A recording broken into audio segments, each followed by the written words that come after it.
Good morning, everybody. I hope you're enjoying the little extra time at home today. It's a little inconvenient because of the water, but just go ahead and boil it or get some bottled water and enjoy this unexpected time to get caught up at home or work remotely on some schoolwork that's been needed to get done or use your time to for some self-care. So really awesome.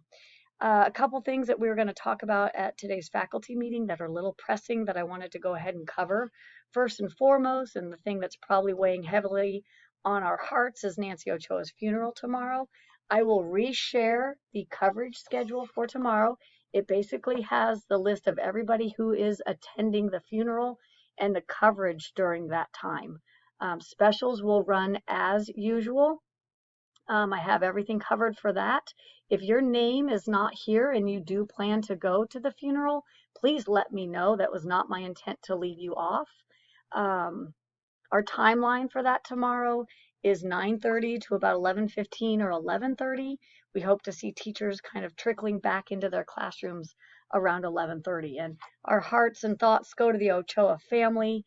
I'm just pretty certain Nancy's up there teaching a primary class, and I've really been thinking about how lucky I was to get 1 year to really work next to her. So thoughts and prayers to Nancy Ochoa and her family. The first grade music program, all district activities were canceled for today, so that included that event. We have rescheduled it for Thursday, March 26th. First grade and specials, you will have a couple rehearsal days when you come back from spring break, probably Wednesday and Thursday, to re-prepare for that concert. But we will look forward to that event. The students have worked hard to put that together, so we want to honor that hard work.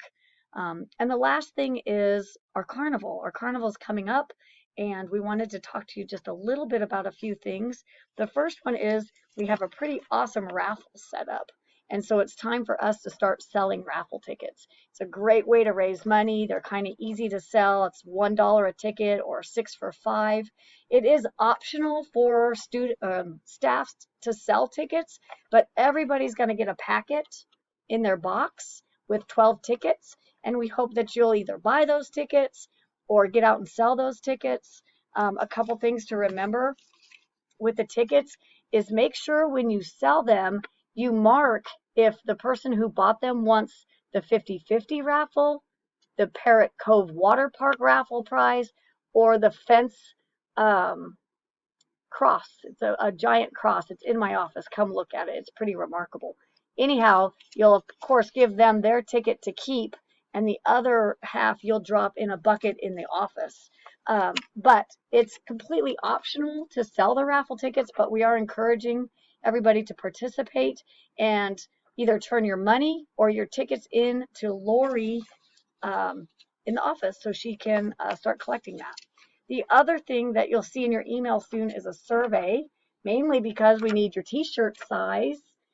We designed carnival t-shirts for all of our Rockstar volunteers, and in the survey I'm asking for your t-shirt size. So look for that survey. I'm also asking for information on your volunteer situation. Do you have enough? Do you need me to get you to some high school volunteers? Don't forget to call Sullivan Elementary colleagues. Many of them have reached out and are willing to help. So try to fill your volunteer spots. But if you don't and you need some, you need to let me know. And the survey kind of asks that question.